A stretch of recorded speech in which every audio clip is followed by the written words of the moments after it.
Hello दोस्तों, नमस्कार। बहुत स्वागत है आपका एग्जाम गुरुजी चैनल के डेली करंट अफेयर्स के वीडियो में। आज 7 मई 2020 है और आज की वीडियो की पीडीएफ डाउनलोड करना मत भूलिएगा। ये पीडीएफ आपको हमारे टेलीग्राम चैनल पर मिल जाएगी, जिसकी लिंक नीचे डिस्क्रिप्शन में दी गई है। उसके अलावा ये पीडीएफ आपको हमारी एप्लीकेशन पर मिल जाएगी और एप्लीकेशन आप गूगल प्ले स्टोर से एग्जाम गुरुजी सर्च करके डाउनलोड कर सकते हैं। आगे बढ़ेंगे, बात करेंगे हमारी टेस्ट सीरीज के बारे में। एमपीपीएससी प्री 2020 के लिए टेस्ट सीरीज 499 रुपये में अवेलेबल है। मध्य प्रदेश की सबसे बड़ी टेस्ट सीरीज है। 1000 से ज़्यादा लोग इसको डाउनलोड प्राप्त कर चुके हैं अभी तक। 125 टेस्ट इसमें आपको मिलने वाले हैं और आपने अगर हमारे नोट्स लिए हैं तो उनके लिए 399 रुपये में ये अवेलेबल है टेस्ट सीरीज। इसके अलावा हमारे प्रिंटेड नोट्स अभी भी आप बुक कर सकते हैं 998 रुपये में। इसकी पीडीएफ आपको तुरंत मिल जाएगी और इसके अलावा ये नोट्स जो है लॉकडाउन के बाद आपके घर पहुंच जाएंगे। ये हमारा फुल कोर्स है, फुल कोर्स भी आप ज्वाइन कर सकते हैं। आगे बात करेंगे थॉट ऑफ द डे की। आज का जो हमारा मोटिवेशनल पावरफुल थॉट है कि अगर जिंदगी में सुकून चाहते हो तो लोगों की बातों को दिल से लगाना छोड़ दो। देखिए, होता क्या है, सिंपल सी भाषा में अगर मैं आपको समझाऊं तो लोग जो है क्या कहेंगे, लोग, ये जो बीमारी है अगर इसको आपने दिल से लगाया तो कभी भी ना तो आपको सुकून मिलेगा ना आपको सफलता मिलेगी। आप ऐसे काम नहीं कर पाएंगे कई बार जिसमें आप अच्छे थॉट्स पे काम कर सकते थे, लेकिन यही सोच के कि यार मैं ये काम करूंगा तो लोग क्या कहेंगे, तो उसके वजह से आपके दिमाग में एक टेंशन हमेशा चलती रहेगी। तो भूल जाओ लोग क्या कहेंगे, भूल जाओ लोग क्या कह रहे हैं, वो करो जो आपका दिल चाहता है, जिससे आपको सुकून मिलता है। इसी थॉट के साथ आगे बढ़ेंगे, बात करेंगे कल के सवाल की। कल मैंने आपसे प्रश्न पूछा था कि किस राज्य सरकार ने महिलाओं के लिए जीवन शक्ति योजना की शुरुआत की है, और ये योजना शुरू की है मध्य प्रदेश सरकार के द्वारा। बी ऑप्शन प्रश्न का सही उत्तर है। काफ़ी सारे लोगों ने इसका सही उत्तर दिया, उनमें से 3 उत्तर जो आपने पसंद किए हैं। पहला उत्तर श्वेता कुमारी जैन का है, दूसरा उत्तर बनवारी लाल बावरिया का है और तीसरा उत्तर मोहम्मद शफीक का है। तो आप तीनों को बहुत बहुत बधाई। और आप भी चाहते हैं इसी प्रकार से आपका नाम, कमेंट और उत्तर यहाँ पर आए तो वीडियो को ध्यान से अंत तक देखो और अंत में जो प्रश्न पूछा गया उसका उत्तर कमेंट बॉक्स में जरूर दो। आगे बढ़ेंगे, बात करेंगे क्विक रिवीजन की। कल के पढ़े गए करंट अफेयर के प्रश्नों का। पहला प्रश्न है कि लोक लेखा समिति के अध्यक्ष के रूप में किन्हें नियुक्त किया गया है, तो ये अधीर रंजन चौधरी जो कि लोकसभा के अंदर कांग्रेस के नेता हैं, इनको नियुक्त किया गया है। दूसरा प्रश्न, विश्व अस्थमा दिवस कब मनाया जाता है, तो ये मई माह का पहला मंगलवार को मनाया जाता है। तीसरा प्रश्न कि कौन सा देश आर्कटिक जलवायु और पर्यावरण निगरानी के लिए अपना पहला सैटेलाइट लॉन्च करेगा, तो ये रूस के द्वारा किया जाएगा। चौथा प्रश्न है कि हाल ही में किस मंत्रालय ने सेंट्रल विस्टा की नई संसद भवन परियोजनाओं को मंजूरी दी है, तो ये पर्यावरण मंत्रालय के द्वारा दी गई है। पांचवा प्रश्न, ई मार्केट प्लेस पोर्टल पर किस कलेक्शन का शुभारंभ किया गया है, तो ये दशरथ कलेक्शन के नाम से किया गया है। वहीं छठवां प्रश्न है कि भारत के दार यासीन, मुख्तियार खान और चन्नी आनंद को 2020 के लिए किस पुरस्कार से सम्मानित किया गया है, तो पुलित्जर पुरस्कार दिया गया है इनको। सातवां प्रश्न है कि देश की सबसे बड़ी तेल कंपनी इंडियन ऑयल कॉरपोरेशन यानी आईओसी के नए चेयरमैन कौन होंगे, तो ये होंगे श्रीकांत माधव वैद्य। और आठवां प्रश्न है कि किस खेल की खिलाड़ी संदीप कुमारी को 4 साल के लिए प्रतिबंधित किया गया है, तो ये डिस्क थ्रोअर की खिलाड़ी थी। ये थे हमारे कल के पढ़े गए करंट अफेयर के प्रश्नों का क्विक रिवीजन। आगे बढ़ेंगे, आज के प्रश्नों की बात करेंगे। और आज के करंट अफेयर का पहला प्रश्न कि विदेशों में फंसे भारतीयों को वापस लाने के लिए कौन सा अभियान शुरू किया गया है, तो इसके लिए ये अभियान शुरू किया गया, इसका नाम है वंदे भारत मिशन, यानी कि ए ऑप्शन प्रश्न का सही उत्तर है। डिटेल लिख लीजिए क्या है। तो विदेशों में जो भारतीय फंसे हुए हैं कोविड-19 की बीमारी के कारण, दुनिया भर में लॉकडाउन चल रहा है और हवाई यात्राएं बंद है, तो ऐसे में जो भारतीय विदेशों में फंसे हुए हैं उनको वापस लाने के लिए सबसे बड़ा अभियान एक चलाया जा रहा है, इसका नाम है वंदे भारत मिशन। ये शुरू किया जाना है और इस मिशन के तहत 7 मई से 13 मई के बीच में करीब 64 उड़ानें भरेंगी और इन उड़ानों से करीब 14,800 जो भारतीय विदेशों में फंसे हैं उनको वापस लाया जाएगा। तो ये आपको याद रखना, भारतीय नागरिक हैं जिनको विदेशों से वापस भारत लाया जाना है।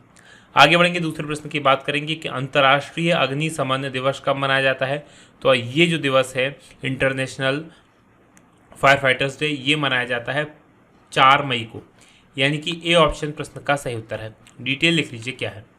तो हर साल 4 मई को विश्व भर में अंतर्राष्ट्रीय अग्निशमन दिवस यानी कि इंटरनेशनल फायर फाइटर डे के रूप में मनाया जाता है और उद्देश्य ये है कि जो फायर फाइटर यानी कि आग बुझाने वाली जो टीम के सदस्य होते हैं उनके सम्मान और उनको धन्यवाद देने के लिए, और पहली बार इसको 1999 में मनाया गया था, ये आपको याद रखना है। आगे बढ़ेंगे, तीसरे प्रश्न की बात करेंगे कि किस देश की पत्रकार जिनेथ बेदोया लीमा को यूनेस्को ने विश्व प्रेस स्वतंत्रता पुरस्कार 2020 के लिए नामित किया है, और ये जो है कोलंबिया की हैं, यानी कि डी ऑप्शन प्रश्न का सही उत्तर है। डिटेल देख लीजिए क्या है।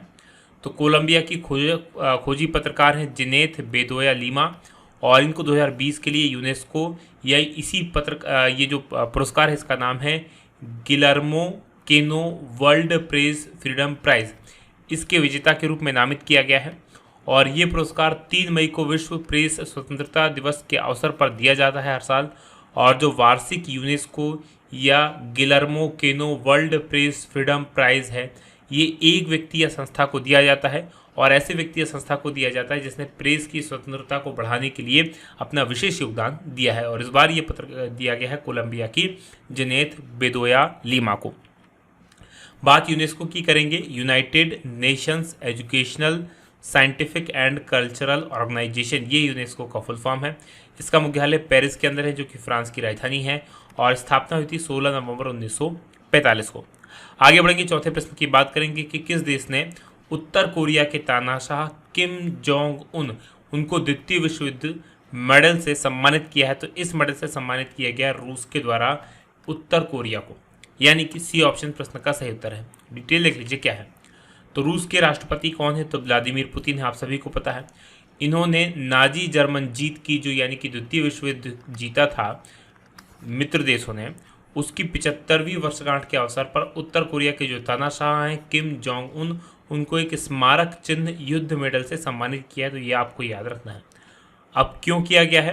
क्योंकि इनके द्वारा क्या किया गया था, जो किम जोंग उन हैं उन्होंने द्वितीय विश्व युद्ध मेडल उत्तर कोरियाई क्षेत्र में जो सोवियत सैनिक मारे गए थे, यानी यूएसएसआर, जो आज रूस है उस समय इसका नाम यूएसएसआर हुआ करता था, तो यूएसएसआर के जो सैनिक मारे गए थे उनकी स्मृति को संरक्षित किया है उत्तर कोरिया ने अपने यहाँ। क्योंकि ये द्वितीय विश्व युद्ध सारी दुनिया में लड़ा गया था, लगभग दुनिया के सभी देशों में इसमें शामिल थे। तो उत्तर कोरिया के अंदर जो सोवियत सैनिक मारे गए थे, तो उनकी स्मृति को उत्तर कोरिया ने संजो कर रखा है, और उनकी इसी भूमिका के लिए उनको ये सम्मान दिया गया है। यह पुरस्कार उत्तर कोरिया में रूस के जो राजदूत हैं अलेक्जेंडर मात्सुगोरा, इनके द्वारा उत्तर कोरिया के विदेश मंत्री री सोन गुओन को दिया गया। बात उत्तर कोरिया की करें तो उत्तर कोरिया की राजधानी प्योंगयांग है। यहाँ के तानाशाह या शासक किम जोंग उन है, और यहाँ की मुद्रा उत्तर कोरियाई वॉन है। तो ये आपको याद रखना है। अब चलिए मैप में मैं आपको उत्तर कोरिया लिए चलता हूँ। तो जैसा कि आप स्क्रीन पर देख पा रहे हैं, हमारा भारत, और हमारे भारत से अगर आपको उत्तर कोरिया जाना है तो मूव करना पड़ेगा आपको थोड़ा सा पूर्व की तरफ। पूर्व में आप जाएंगे तो ये जो रेड कलर का बड़ा सा देश दिखाई दे रहा है आपको, ये चाइना है, और चाइना के ऊपर ये जो ग्रीन कलर का सबसे बड़ा देश दिखाई दे रहा है, ये क्या है? ये रूस है। तो रूस, और यहाँ पर आप देखेंगे ये नॉर्थ कोरिया है, नीचे साउथ कोरिया है, और ये ऊपर नॉर्थ कोरिया है। और नॉर्थ कोरिया की सीमा जो ऊपर चाइना के साथ में, और इधर बहुत थोड़ा सा हिस्सा इसका जो है रूस के साथ में लगता है। तो रूस के राष्ट्रपति ने नॉर्थ कोरिया के शासक को इस सम्मान से सम्मानित किया है, ये आपको याद रखना है। आगे बढ़ेंगे, बात करेंगे अगले प्रश्न की। अगला प्रश्न आपके सामने पांचवा है कि कोविड-19 के कारण विदेश में फंसे लोगों को लाने के लिए भारतीय नौसेना द्वारा कौन सा अभियान चलाया गया है? तो इस अभियान का नाम है समुद्र सेतु अभियान, ये आपको याद रखना है। अच्छा, आज के करंट अफेयर में हमने 2 अभियानों की बात कर ली है। एक वंदे भारत अभियान है, ये आपको याद रखना है। कौन सा अभियान? वंदे भारत मिशन। यह अभियान, इसमें क्या किया जा रहा है? इसमें भी विदेशों से भारतीयों को वापस लाया जा रहा है, और ये भारतीय नौसेना यानी कि नेवी के द्वारा चलाया गया है। तो इसका नाम समुद्र सेतु है। इसका काम भी विदेशों से फंसे लोगों को भारत वापस लाना है। बात करेंगे इसकी डिटेल की। तो भारतीय नौसेना द्वारा समुद्र सेतु एक नया अभियान शुरू किया है, और ये ऑपरेशन कोविड-19 महामारी के दौरान जो विदेशों में फंसे हुए लोग हैं, भारतीय नागरिक हैं, उनको वापस लाने के प्रयास के रूप में किया गया है। बात भारतीय नौसेना की करेंगे तो इसकी स्थापना हुई थी 1612 में। आदर्श वाक्य है श्रम नो वर्णः, और नौसेना दिवस मनाया जाता है 4 दिसंबर को। नौसेना प्रमुख एडमिरल करमवीर सिंह हैं। अगले प्रश्न की बात करेंगे, जो कि छठवां प्रश्न है कि आरबीआई ने किस बैंक का लाइसेंस रद्द किया है? और इस बैंक का नाम है सीकेपी कोऑपरेटिव बैंक लिमिटेड, यानी कि ए ऑप्शन प्रश्न का सही उत्तर है। डिटेल लिख लीजिए क्या है। तो जो आरबीआई है उसने मुंबई का एक बैंक है सीकेपी कोऑपरेटिव बैंक लिमिटेड, इसका जो लाइसेंस था उसको रद्द कर दिया है। और आरबीआई ने पूंजी संबंधी जो न्यूनतम अनिवार्यता है उसको पूरा नहीं कर पा रहा था ये बैंक, और इसी के कारण इस बैंक का लाइसेंस रद्द करने का निर्णय लिया है। आरबीआई का ये जो फैसला है वो 1 मई से प्रभावी हो गया है। बात आरबीआई की करेंगे तो 1 अप्रैल 1935 को इसकी स्थापना हुई थी। मुख्यालय इसका वर्तमान में मुंबई में है और गवर्नर शक्तिकांत दास हैं। अगले प्रश्न 7वां है कि अमेरिका ने किसे IBRD इसके प्रतिनिधि के रूप में नामित किया है?